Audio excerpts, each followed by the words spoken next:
Bij een soort gebouw komt aan het begin van de middag het dak van de Maxloods in Dokkum naar onderen. De skeer is grut. Ook de gevel van het gebouw is van een grutpad instwaard. Als er maar geen mensen kunnen onderlezen en dat het een beetje handel is, ja, dat komt wel weer terug. Want had je al een prutte skeer? Met je eigen spullen in de pand? Ik denk dat er van de winkel niks meer roer is. Er leidt een per 100.000 euro spul in en dat is al je fort. En het gebouw is natuurlijk ook, dat kun je ook wel slopen nou. En zo zwaarden de wien op meer plekken in Noord-Friesland voor een soort oerlijst en skiën. Vanzelfs de skiën van omwaarde Bjem en dat toch een grote probleem voor het verkeer.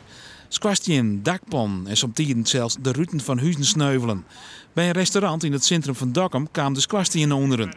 Een voorbijganger waard haast rekken. De plossing had een enorme geluid en ik hoorde voortrennen en toen donderde dat hele squastien donderde naar beneden. De leerlingen van het Lauwers College in Boetenpas moesten van de middag verplicht jaren naar huis. Het dakdriegen lost eruit en de directie vertrouwde het net. De veerboord van het Ameland naar Halvert hier problemen om aan te lezen. De dienst kwam daarna stil te lezen.